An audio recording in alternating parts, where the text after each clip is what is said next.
줄거리 좀 아물아물 하시겠지만 다시 한번 복습들을 하는 걸 전제로 하고 바로 18장 공부하도록 하겠습니다. 18장은 한쪽 가로 2번 큰 음녀권세죠. 큰 음녀권세의 멸망에 대한 내용입니다.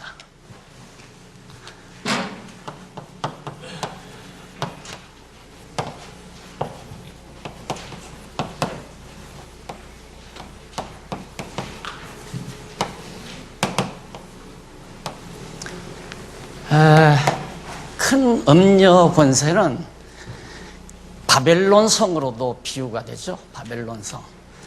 여러분 바벨론 하면 다니엘서에 나타나는 바벨론 제국을 아마 떠오르게 될 겁니다. 그 바벨론 제국은 이스라엘 택한 백성들을 괴롭히는 제국 중에 가장 악랄한 제국이죠. 그래서 남쪽 유다를 완전히 사로잡아다가 한동안 80년 동안 완전히 종살이 시키고 나라를 완전히 국토를 망가뜨린 그런 제국이 바벨론인데, 다니엘이 본 신상을 보면 바벨론 제국이 이렇게 되어 있죠. 머리는 금이고 몸통은 은이고, 그 다음 여기는 동이고, 그 다음 이제 이 다리는 철과 흙으로 되어 있죠. 이것은 이제 바벨론이고, 이것은 파사고, 이것은 헬라고, 이건 로마 제국이고, 이렇게 되어 있잖아요. 그러니까 가장 역사상 지나간 이스라엘 민족사에 있어서 역사상 가장 호화롭고 찬란한 황금시대와 같은 그런 제국을 여러분들이 머리에 떠오르게 하시면 됩니다. 이 바벨론 제국이 결국 무너났죠. 시대적으로는 파사에 의해서 망했지만은 결국 바벨론 제국의 그 근거를 해서 모든 제국들이 바벨론 제국이나 파사 제국이나 헬라 제국이나 로마 제국이 예수 그리스도가 뜬 돌로 오셔서 발목을 치심으로 모든 제국이 다 무너나잖아요. 그래서 결국 로마도 그리스도가 오신 이후에 한 4세기경에 완전히 패망을 합니다.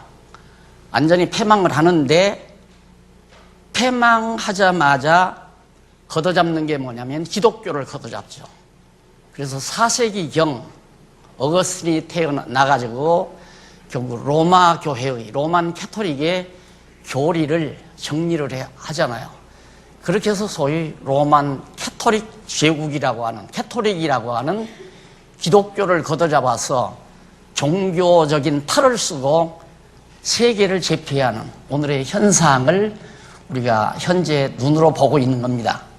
그런 상황 자체가, 그러니까 바벨론은 처음에는 정치적인 그런 제국이었지만은 그 제국이 나중에는 느부갓네살 왕의 신상을 만들어 놓고 자기의 속국을 향해서 전부 절하라고 가리키잖아요.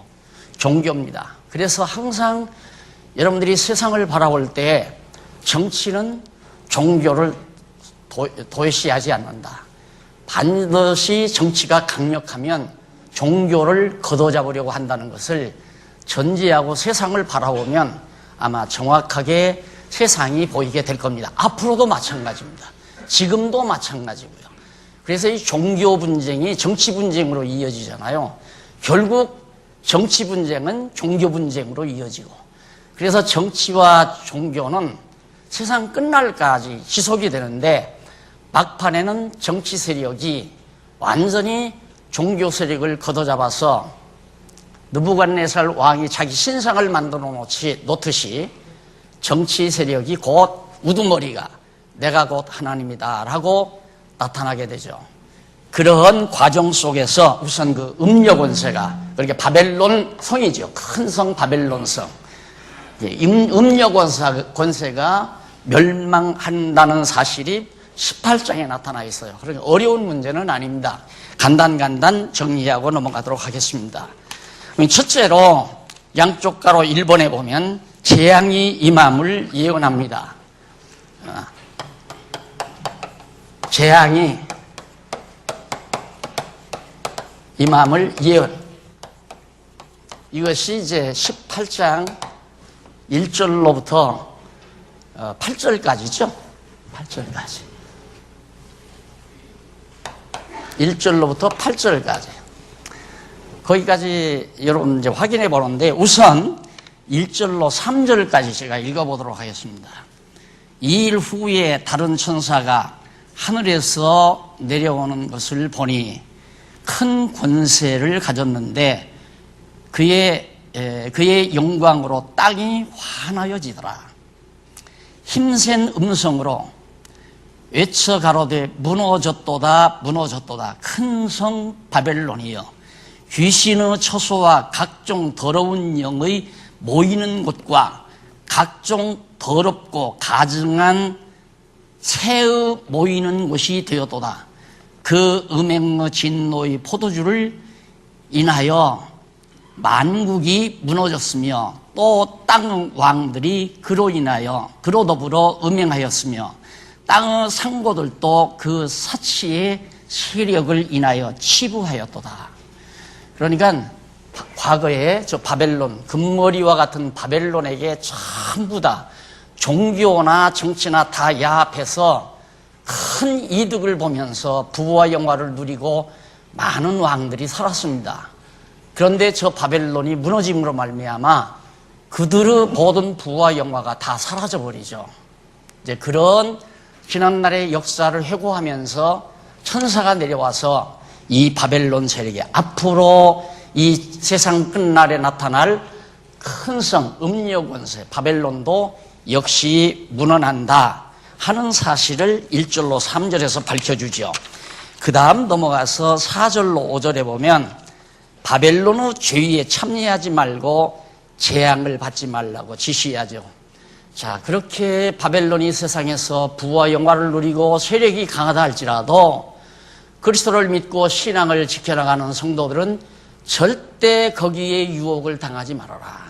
그걸 당부하는 내용이 거기 나오는데 또 내가 들으니 하늘에서 다른 음성이 나서 가로되 내 백성이 거기서 나와 그의 죄에 참여하지 말고 그의 받을 재앙들을 받지 말라. 그 죄는 하늘에 사무쳤으며 하나님은 그의 불의한 일을 기억하고 계시다. 과거 역사상 바벨론도 하나님께서 멸망시킨 것처럼 마지막 날에 그렇게 영화롭게 나타날 바벨론성 음녀 권세도, 그러니까 음녀라고 하는 것은 그리스도의 신부에 대한 반대 개념이죠. 신앙 정조를 지키고 말씀을 지키고 순수하게 그리스도만을 사랑하는 삶을 사는 자들의 반대 개념이 바로 음녀 권세예요. 그러니까 기독교를 빙자하거나 종교를 빙자하거나 성경을 빙자하거나 이걸 빙자해서 인간 세력을 만들어가는 것은 결국 세상 권력과 반드시 야합하게 되어 있습니다. 왜? 권력을 추구하니까. 교회도 힘을 추구하고 권력을 추구하고 세상 정치도 권력과 힘을 추구하기 때문에 두 사람이 두 종교와 정치가 만나게 되어 있다 이 말이에요. 그러니까 거기에 빠져들면 안 된다. 거기서 반드시 나와라 하고 천사가 지시하는 내용이 5절까지 나왔고요. 그 다음 6절로 8절에 보면 바벨론의 악행을 갚아주려고 재앙이 임한다는 사실을 천사가 밝혀주고 있습니다. 자, 거기 한번 7절에 보세요. 그가 어떻게 자기를 영화롭게 하였으며, 그게 큰 음녀 권세가 자기를 영화롭게 한다. 하나님을 영화롭게 해야 되고 그리스도를 영화롭게 해야 되는데 인간 자기 자신을 영화롭게 했다 이 말이죠.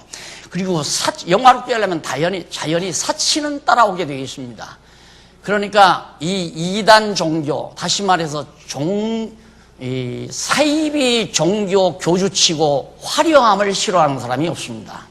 금으로 모자를 만들어 쓰는가 하면 금으로 지팡이를 만들어 짚고 다니잖아요. 그거 다 사치거든요. 호화롭게 살아가고. 그리고 이 세상에 있는 교회도 그렇습니다. 목사가 초라하면 무시당하고, 또 반대로 막 정말 영화롭게 하면 사람들이 다 따라요. 존경하고.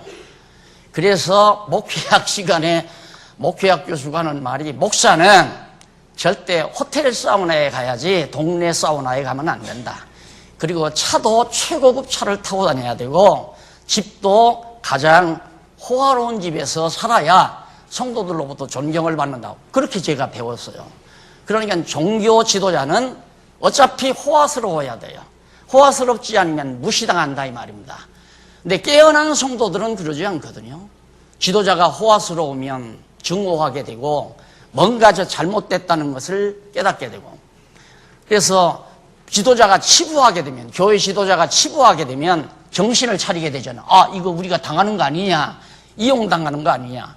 그런데 세상 바벨론, 음력 원세는 워낙 크니까, 전 세계를 다 장악한 종교 세력이니까 그렇게 하지를 못해요.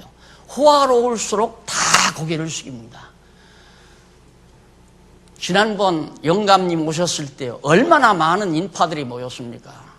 호화롭게 나타나니까, 영광스럽게 나타나고. 그래서 한때 우리 개신교도 여의도 광장에 헬리콥터 타고 딱 내려잖아요. 몇십만 군중이, 기독신자들이 여의도 광장에 모였을 때 하늘에서 딱 헬리콥터 타고 딱 내려왔다 이 말이에요. 왜? 모든 사람들의 추앙과 존경을 받기 위해서. 인간은 끝없이 존경받고 살고 싶은 욕망, 그걸 가지고 추구해 가는 겁니다.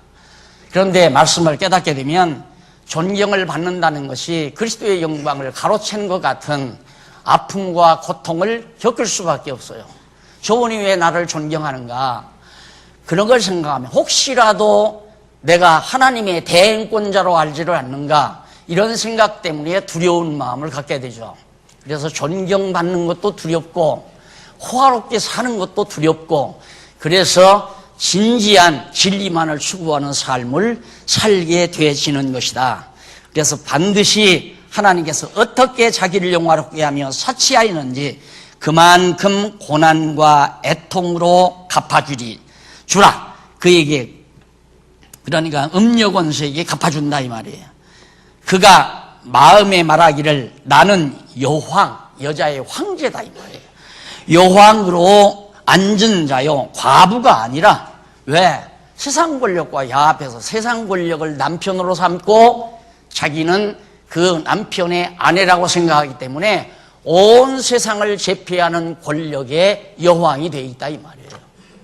그래서 어차피 마지막 때는 정권과 교권이, 종교의 세력이 온 세상을 다 장악하며 삽니다. 그러다가 이제 막판에 짐승 권세가 여왕을 업어치기 위해서 최종적으로 온 세상을 하나의 세력이 지배하게 되면 그때 주님께서 오신다고 그랬죠. 그래서 역사는 그런 방향 쪽으로 가게 되어 있다. 결단코 애통을 당하지 아니라, 자기는 절대 망하지 않고 애통 안 당한다. 8절 그러므로 하루 동안에 그 재앙들이 이르리니 곧 사망과 애통과 흉년이라. 그가 또한 불에 살라지리니 그를 심판하신 주 하나님은 강하신 자입니다. 인간이 생각할 때, 야, 저 세력은 절대 안 망하겠구나. 온 세상 다 장악했고 권력이 대단하니까 누구도 망하리라고 생각을 안 하죠. 그런데 그 음력 권세를 하나님의 강하신 능력으로 다 진멸시켜버리고 만다. 그 다음에 11절로 14절에 보면, 죄송합니다. 죄에 참여하지 말라. 그리고 재앙을 하나님께서 이제 심판하는 주께서 강한 자를 멸망시킨다. 그 다음 두 번째, 양쪽 가로 두 번째는 9802페이지죠. 음녀의 멸망을 선포함.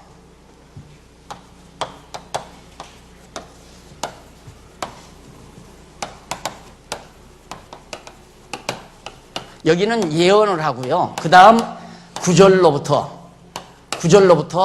그 이하 24절까지 음녀가 반드시 망한다고 하는 것, 멸망한다고 하는 걸 선포하는 내용이에요. 9절로 10절에 보면 바벨론과 함께 음행한 땅의 왕들이 애통할 것을 예언을 합니다.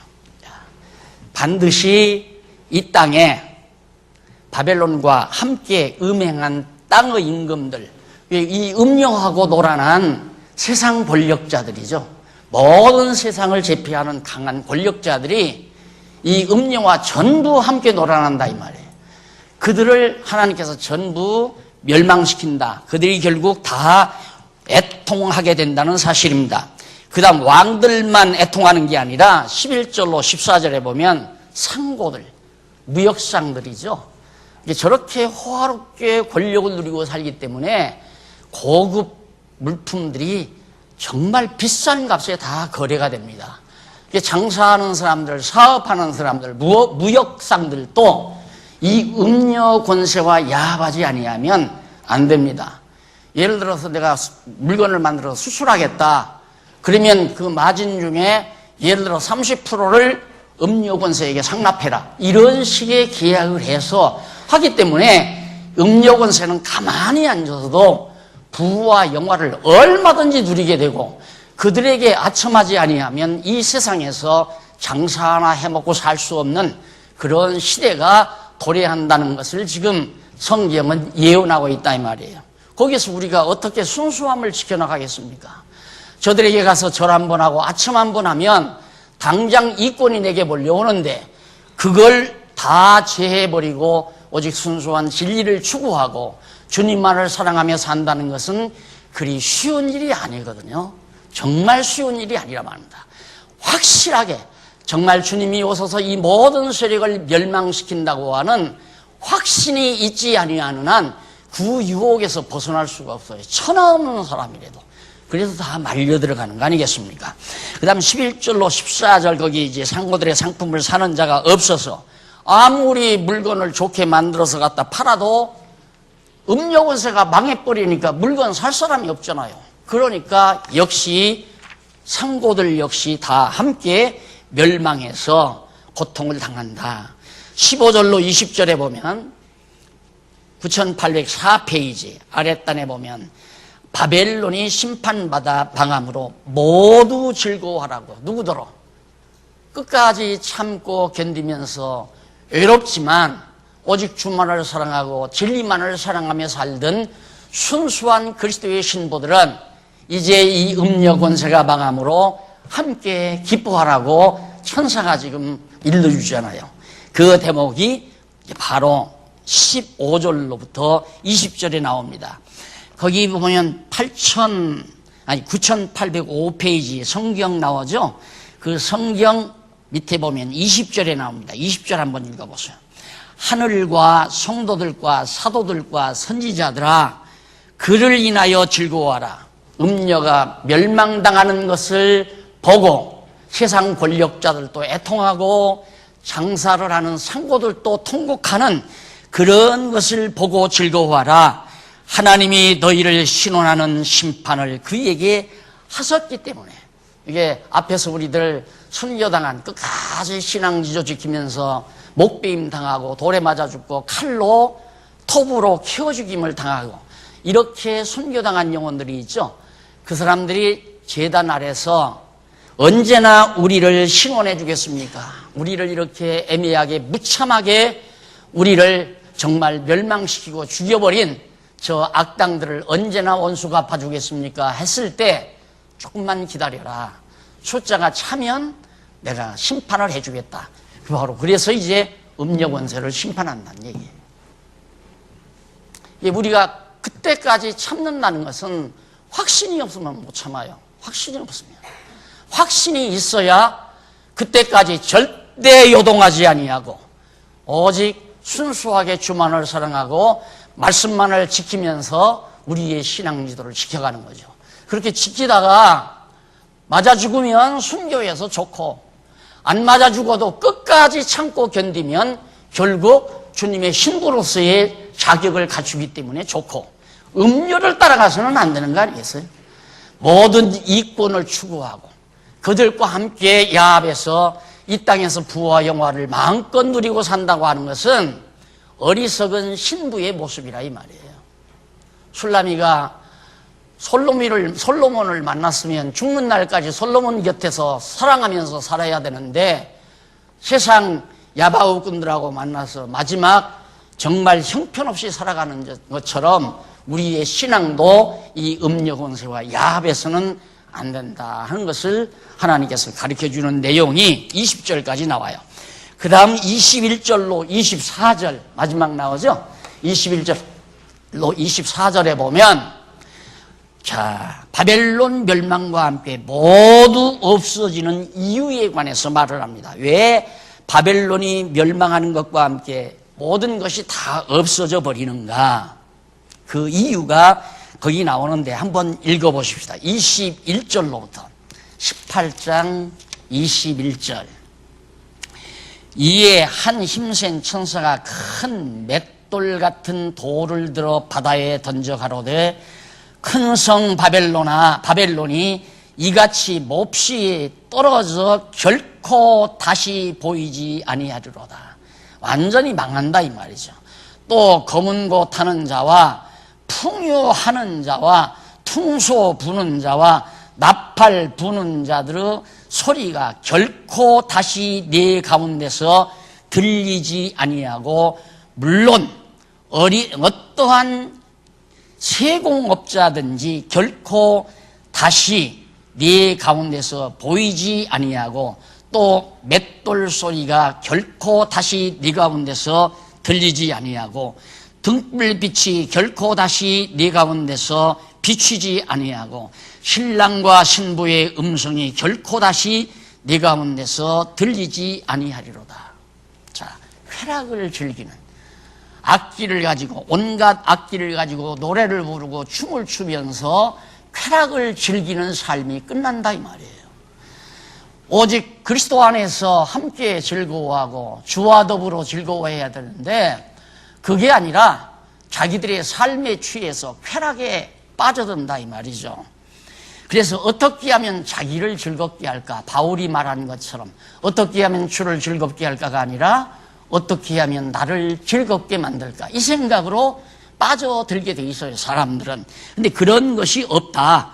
또 뿐만 아니라 절대 노래소리도 안 들리고 세공업자, 금은 보석들을 다루는 세공업자들, 더 좋은 모양으로 더 아름다운 모양으로 만들어 놓은 보석 반지, 황금 장식품, 백금 장식품들을 만들어가는 자들이 아주 인기인데 그런 일도 없어져 버리고 또 뿐만 다시는 맷돌 가는 소리, 다시 그건 뭐냐면 이제 생활하는 거죠. 음식을 만드는 그런 일도 없어져 버리고 또 뿐만 아니라 부부가 함께 즐겁게 노래 부르며 사는 그런 것도 없어져 버린다.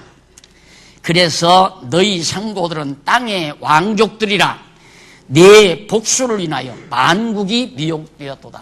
여러분 지금도 그러잖아요. 다 대통령이 나오면 줄대는 이유는 사업이라도 하나 하기 위해서 권력을 배후에 끼지 않으면 불가능하죠. 큰 사업은 다 권력을 잡아야 되잖아요. 마찬가지예요, 이 사람들도. 그래서 마지막 상고들은 땅의 왕족들, 그 하여튼 집안, 지금 우리나라 대통령들 보면 전부 대통령 가족들이 다 부정부패하는 거 우리 근대사회에서도 얼마든지 보잖아요. 이런 것들이 과거에는 더 극심해져요. 그래서 내 복수를 인하여 만국이 미혹되었도다. 복수뿐만 아니라 이제 그러니까 복수는 뭐냐면 거짓 기적과 표적이에요. 마술 같은 거. 이런 것들을 통해서 사람들을 다 속이고 사람들을 다 끌어모으고 이렇게 해서 자기를 따르게 만들고 이런 것들에 의해서 결국 사람들은 만국이 미혹을 되는데 선지자들과 성도들과 및 땅 위에서 죽임을 당한 모든 자의 피가 이 성중에서 보였느니라. 그러니까 저 큰 음녀 권세가 허다한 많은 사람들, 약자들을 죽이고 이용해 먹고 다 약탈하고 이러고 또 죽여버리고 멸망시켜버리고 이런 자들의 피가 그 성중에서 결국 많이 당했다. 그래서 그런 것들을 하나님께서 다 보고 있었다 이 말이에요. 그래서 그런 자들을 원한을 갚아주기 위해서 이 큰 성 음력 권세를 멸망시킨다. 그러니까 최고의 종교 세력을 하나님이 멸망시킨다. 이렇게 생각하면 됩니다. 그게 종교란 무서운 거예요, 여러분. 그래서 여러분 신입법 교육 제가 했잖아요. 종교에 함부로 접근하는 거 아닙니다. 종교에 접근하면 결국 내가 잘못 접근하게 되면 이런 음력 원세에 빠져들어요. 왜? 호화로우니까. 그래서 종교 집단은 사람이 모이고 돈이 모이면 우선 건물부터 호화롭게 짓잖아요. 건물부터. 그래서 저는 뭐 여러분 다 아시지만은 땅을 구입했을 때 하도 장소 때문에 고통을 입어서 여기다가 가건물, 그러니까 그 뭐예요? 임시로 짓는 그거 있잖아요. 그걸로 이걸 지치하고 제가 제안을 하고, 그것도 못하면 비닐하우스 치고 성경 공부하자고 제가 그랬거든요. 그런데 장로님들, 권사님들이 평생에 한 번 짓는 건데 우리 집시다 해서 이렇게 소박하게 짓기는 했는데, 이것도 지금 보면 목사님들이 와서 보면 다 놀래요. 어떻게 이렇게 이쁘게 아름답게 지었느냐고. 아, 이것도 너무 호화롭게 지었구나, 이런 생각을 요즘에는 많이 하는데, 종교일수록 소박해야 돼요. 종교일수록. 올바른 종교일수록 소박하고 순수하게 나와 하나님 사이에서만 가능해야 돼요. 그 이상 다른 것이 끼어들면 벌써 나는 이런 음력 권세에 말려들 가능성이 충분히 내재해 있다고 생각을 해야 됩니다. 그래서 하나님께서는 이 모든 것을 하나님께서 없애기 때문에 결국 거기 24절 선지자들과 성도들과 및 땅 위에서 죽임을 당한 모든 자의 피가 이 성중에서 보였다. 큰 음력 권세 바벨론 성중에 순교자들의 피를 하나님이 다 보았다 이 말이에요. 그래서 결국 음력 권세를 원수 갖기 위해서, 신원해주기 위해서 멸망시켜버린다. 선배 목사님을 찾아뵀는데 그 목사님이 대한민국에서 가장 큰 교단이 최고로 부패했습니다 하고 나한테 그 얘기를 하더라고요. 다 알아요. 생각 있는 목사님들은 다 알아요. 오늘날 권력을 부리고 정말 웅장하고 크게 번창한 교단이 얼마나 부패했는가를 다 알고 있다 이 말입니다. 그래서 우리 성도들은 오직 말씀, 오직 참 신랑 되신 그리스도만을 바라보고, 아까 우리 젊은 집사님들 나오셔서 오직 주만 바라보자. 아무도 바라봐도 안 돼요. 여러분, 제가 여기 섰으니까 저 바라보면 안 됩니다.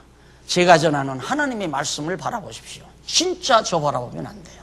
왜? 나도 인간이기 때문에 다 흠집도 있고 잘못도 있고 어리석음도 있는 거예요. 성경만이 완전한 겁니다. 그래서 오직 하나님의 말씀만, 성경이 소개하는 그리스도만을 나의 영원한 신랑으로 바라보면서 우리의 신앙을 끝까지 지켜나가는, 우리의 영혼을 부르시는 날까지 흔들림 없이 오직 순수하게 음료 따라가지 말고 오직 순수하게 주만을 사랑하고 살아가는 슬기로운 우리의 삶이 있어야 된다는 것을 이 요한계시록을 살피면서 마음속 깊이 다짐하지 않을 수가 없게 된 겁니다. 자, 그 다음에 이제 그러면 19장에서부터 20장까지 나오는데요. 9809페이지에 나와요. 이건 큰 2번입니다. 가로 없는 2번.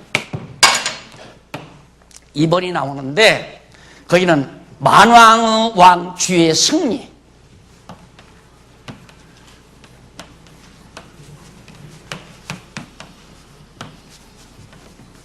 승리가 19장에서부터 20장까지예요.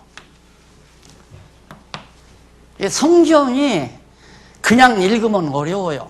그런데 어쨌든 제가 연구를 해서 주제를 다복다복 찾아드렸으니까, 지금 이렇게 생각하세요. 요한계시록 19장에서부터 20장까지는 어떤 내용이냐? 아하, 만왕의 왕 예수 그리스도께서 승리하는 내용이 거기 기록되어 있구나.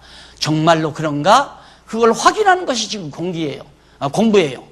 정말로 만왕의 왕 그리스도 예수 그리스도께서 승리하는 내용이 19장부터 20장이냐? 내가 이렇게 써놨다고 해서 그냥 믿으면 안 되잖아요. 성경이 정말 그러한가를 확인을 해야지. 자, 거기 이제 하나 근거를 확인하고, 앞에서 근거 확인 안 했지만 다 여러분들이 아시는 내용이니까 거의 중간쯤 보면 근거가 나오죠. 일찍이 여호와 하나님께서는 아담과 하와를 유혹한 뱀에게 저주하여 여자와 원수가 되게 하고 여자의 후손인 둘째 아담으로 뱀의 머리를 상하게 할 것을 섭리하셨습니다. 에덴 동산에서 뱀이 첫 아담을 다 유혹해서 넘어뜨렸잖아요. 그런데 하나님께서 너 여자의 후손에게 네 머리를 다 쳐서 너 죽여버릴 것이다. 이게 승리할 거다 이 말이에요.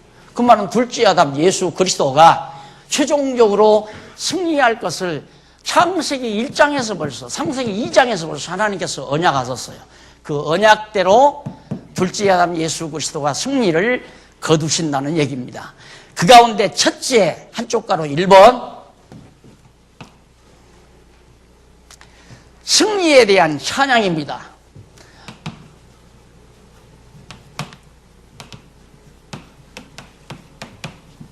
찬양 19장이죠. 19장 1절로 16절.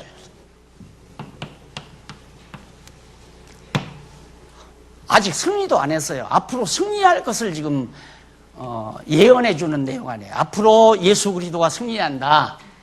거기에 대해서 찬양이 나오는데 그 찬양 가운데 첫 번째가 뭐냐면 넘어가서 9810페이지에 양쪽 가로 1번 주의 승리를 찬양함.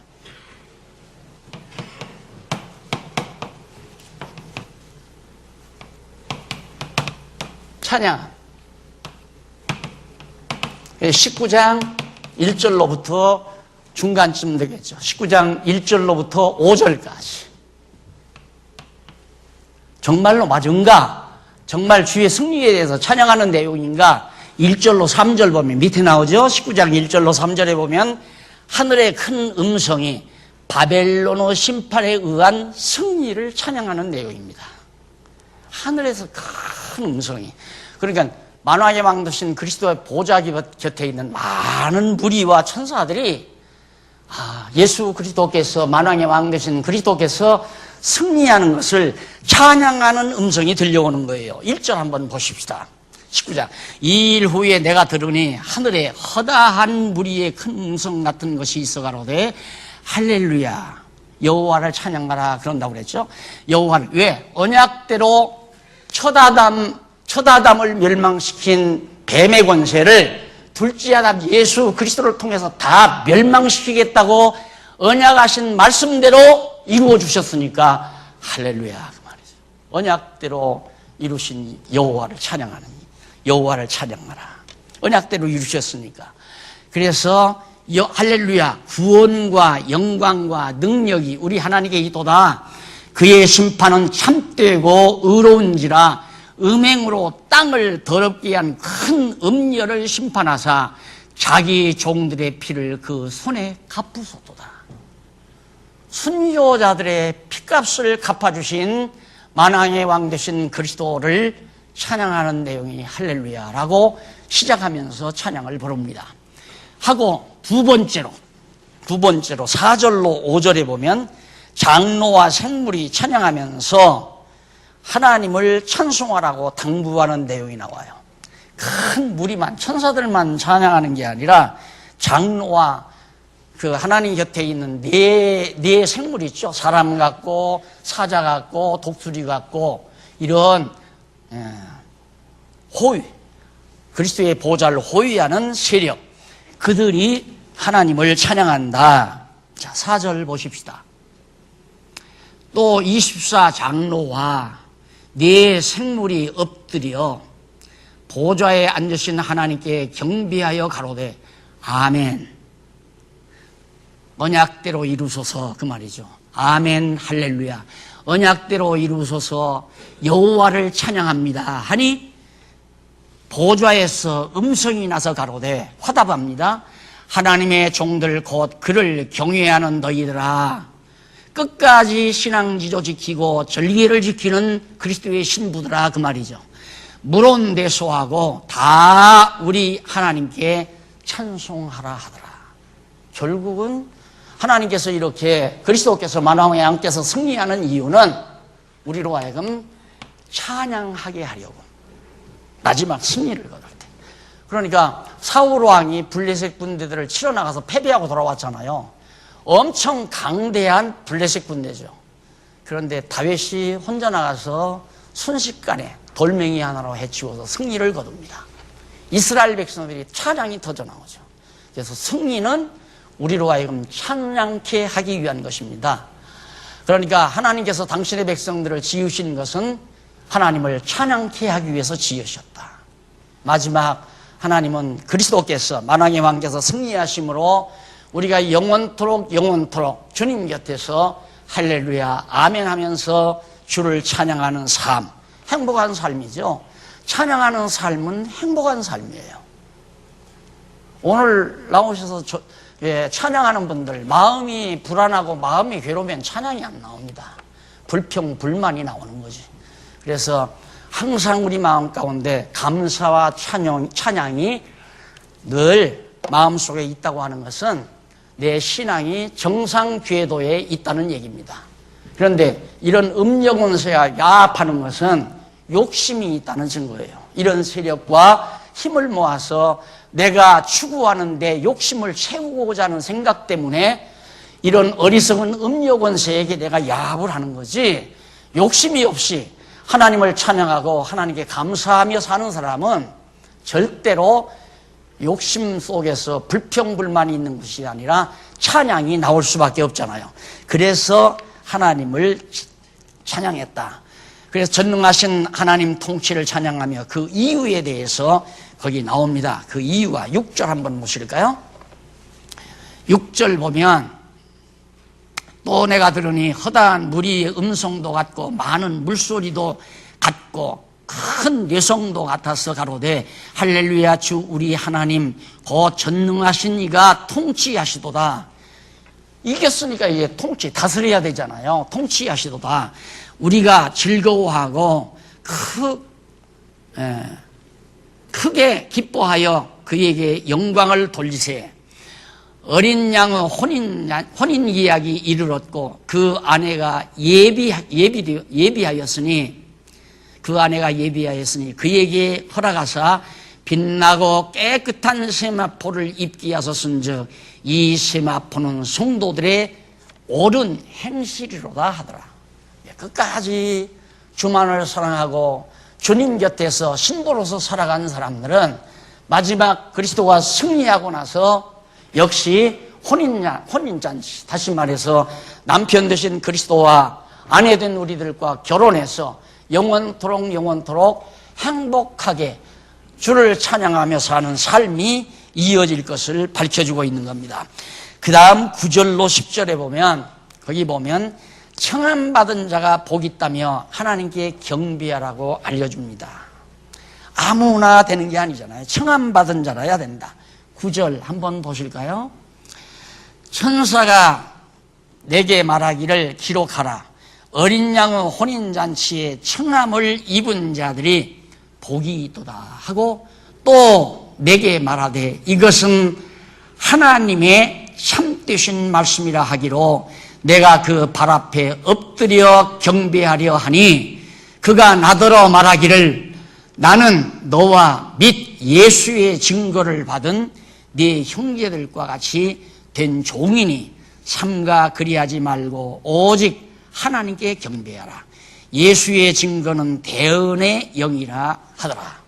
그러니까 지금 완전히 음녀 권세를 멸해버리고, 그러니까 그리스도를 반역하고 참 신랑 되신 그리스도를 떠나서 세상 권력과 야합하면서 지조를 팔고 살던 종교 세력들을 다 멸망시킨다. 끝까지 그런데 유혹당하지 않고 신앙 정조를 지켜온 성도들로 하여금 주께서 승리를 거두고 나서 혼인잔치 청한다 이거예요. 내 사랑하는 신부야. 그래서 아가서에 보면 봄동산으로 가자고 술라미를 만나서 그러잖아요. 우리 봄동산으로 가자. 세상 남자들에게 다 만신창이가 됐던 솔로몬이가 만나서 이제 다시 우리 봄동산으로 가자 그러면서 술라미를 이끌듯이 예수 그리스도께서 당신께서 선택한 신부들을 초청해서 영원한 혼인잔치에 우리를 초대한다는 내용이 거기 나옵니다. 그 다음 11절로부터 16절 나옵니다. 이쪽 9815페이지에 보면 중간에 19장 11절로부터 16절 백마를 탄 만왕의 왕이 만국을 쳐서 통치하심을 알려줍니다. 이제는 뭐 음력 원수에 멸망시켜버리고 세상 권력도 다 멸망시키고 백마를 타고 승리의 주께서 오셔서 결국 다 만국을 쳐서 멸망시켜버리고 예수 그리스도가 이 땅 위에서 하나님의 나라를 완전히 장악해서 통치하신다고 하는 사실을 미리 알려주는 내용이 11절로부터 나와요. 한번 보십시다. 19장 11절에 보면 또 내가 하늘이 열린 것을 보니 보라 백마와 탄 자가 있으니 그리스도 아니에요. 하나님의 아들 그리스도가 백마 타고 처음에 우리가 읽을 때 네 말이 있죠. 청황색 말, 백말, 그냥 검은색 말, 뭐 이런 말들이 여러 가지 말들이 나오는데 그 백마 타고 나오시는 예수 그리스도 있었죠. 이때 이제 백마를 타고 그리스도가 오셔서 승리를 거두는 겁니다. 그러니까 마치 다윗이 결국 골리앗 앞에 서서 승리를 거두는 것과 같은 그런 모형이 실제화되어지는 거죠. 그 이름은 충신과 진실이라. 여기 충신과 진실이라는 말은 번역상 약간의 문제가 있는 내용입니다. 넘어가서 9816페이지 제일 상단에 보시면 앞부분에 그리고 충신과 진실이라는 말은 헬라어로 피스토스 카이 아레디노스라는 말이에요. 근데 이는 무슨 뜻이냐면 신실하고 참되다는 뜻이에요. 신실하고 참되다. 이제 감이 가죠. 아, 신실하고 참되다. 언약을 반드시 이루신다 이 말이에요. 염려원세를 멸하고 원수 갚아준다고 약속을 하시더니만 정말 약속대로 원수 다 갚아주고 순교자들의 힘원을 순교자들의 그 한을 다 갚아주셨다. 그래서 정말 주님은 신실하십니다. 그리고 거짓없이 참되십니다. 그 말이거든요. 그래서 신실하고 참되신 그리스도 이렇게 이해를 하시면 됩니다. 신실하고 참되시다. 그가 공의로 심판하며 싸우더라. 11절 끝에 나오죠. 그 다음 12절에 보면 그 눈이 불꽃 같고 그 머리에 많은 면류관이 있고 또 이를 쓴 것이 하나가 있으니 자기밖에 아는 자가 없고. 근데 여기 면류관이 머리에 많은 면류관이 있다. 예수님의 머리에 많은 면류관이 쓰여진 것은 각자 순교자들에게 하나님이 면류관을 주지 않아요. 면류관을 주는데 이 면류관은 내가 쓸 면류관이 아니라 머리 대신 주께서 써야 됩니다 하고 다 갖다가 만화의 왕 대신 그리스도에게 면류관을 바치므로 그리스도가 쓴 면류관이 많을 수밖에 없죠. 그렇게 해서 많은 면류관을 쓰신 그리스도가 이제 불꽃 같은 눈으로 많은 면류관을 쓰고 나타나는데 13절 또 그가 피 뿌린 옷을 입었는데 그 이름은 하나님의 말씀이라. 칭하더라. 피 뿌린 옷을 입었는데 하나님의 말씀이라. 그런데 그 말씀이 로고스라는 뜻이죠. 예. 그 이름은 하나님의 말씀이라 칭하더라. 그런 자가 하나 있더라 이 말이에요. 그런데 하늘에 있는 14절 하늘에 있는 군대들이 희고 깨끗한 세마포를 입고 백마를 타고 그를 따르더라. 근데 이제 지난번 말씀드렸잖아요. 순교자들이 이제 첫째 부활에 주님 오실 때 첫 부활에 참여를 하거든요.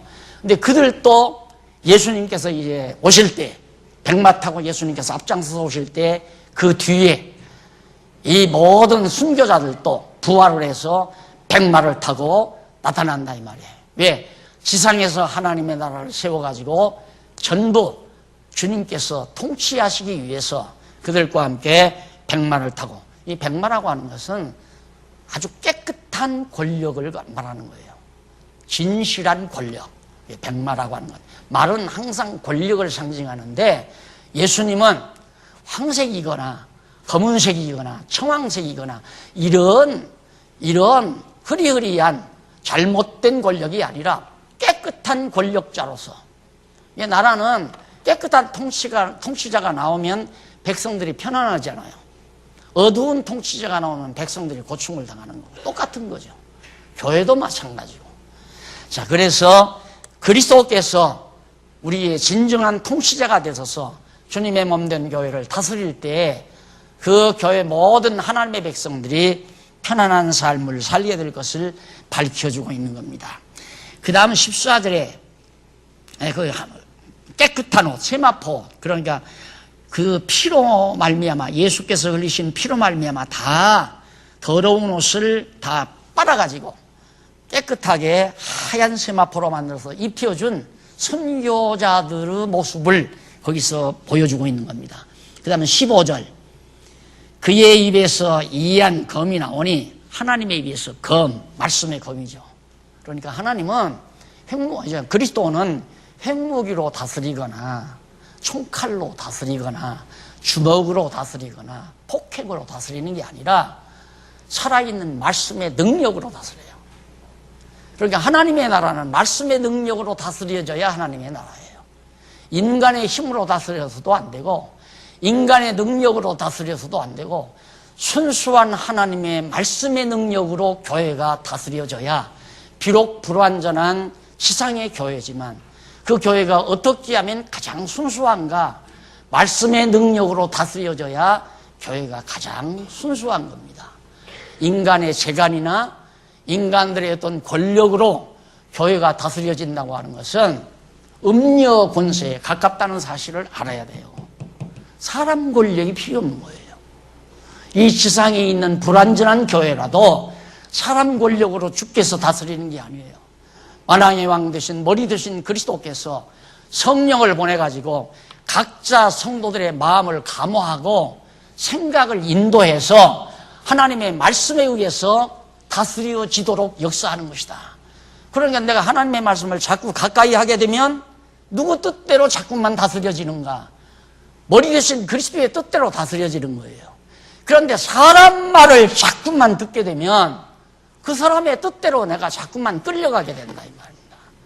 그래서 교회는 사람 말을 해서도 안 되고 사람에게 끌려가서도 안 되고 오직 하나님이 우리에게 뭐라고 말씀하셨는가를 확인하고 말씀에 의해서 내가 치리를 받는 것이 음녀 권세를 따라가지 아니하는 가장 순수한 신앙생활이다.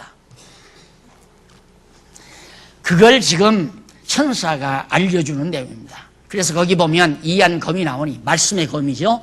그것으로 만국을 치겠고, 하나님의 말씀의 능력으로 만국을 다 쳐버리고 친히 저희를 철장으로 다스리며, 철장이라고 하는 강한 능력을 말하는 거예요. 하나님의 강한, 그리스도의 강한 능력으로 세상을 다 다스리며 또 친히 하나님 곧 전능하신 이의 맹렬한 진노의 포도주를 밟겠고, 하나님의 능력으로 진도를 쏟아 부어버리고 그 옷과 다리에 이름 쓴 것이 있으니 만왕의 왕이요 만주의 주라 하였더라. 맞죠? 만왕의 왕, 주의 승리. 이분이 오셔서 말씀의 능력으로, 권능으로, 하나님의 놀라운 진노로 세상을 다 통치함으로 승리를 거두시는 장면이 바로 16절까지 계속 나오는 내용입니다. 그리고 중간에 하나 제가 양쪽 가로 두 번째를 안 썼는데 여기 나오죠. 두 번째. 주의 통치를, 그의 통치를 찬양하는 것이 6절로부터 16절까지 나오잖아요. 자, 승리에 대한 찬양. 그런데 정말 승리를 찬양하고 승리에서 다스림을 찬양하고 맞잖아요. 딱 맞잖아요. 그러니까 맞다. 정말로 19장 1절로부터 16절은 주님의 승리에 대한 찬양이로구나. 그러면 19장에서부터 20장은 만왕의 왕 주의 승리에 대한 내용인데 첫 번째는 맞지 않아요. 첫 번째 승리에 대한 찬양이니까 다음 주일날 두 번째 정말 그 이후에도 만왕의 왕의 승리에 대한 내용인가 그거에 대해서 우리 다음 주일날 만나가지고 다시 한번 확인하도록 하고 오늘 강의 여기서 마무리합니다. 기도하십시다. 살아계신 하나님 아버지, 지금까지도 하나님의 정하신 뜻을 따라 뜻대로 이 세상 역사가 이끌어져 온 것을 우리는 잘 알고 있습니다. 오늘 이후에 마지막 날까지 주님 오시는 날까지 모든 역사도 하나님의 정해놓으신 뜻을 따라 진행되어진다는 사실을 요한계시록을 통해서 우리가 지금 잘 배우고 있습니다. 하나님 아버지여, 우리에게 여호와를 알고 여호와를 경외하는 지혜가 있게 해주시옵시기를 비우며 예수님 이름으로 기도드립니다. 아멘.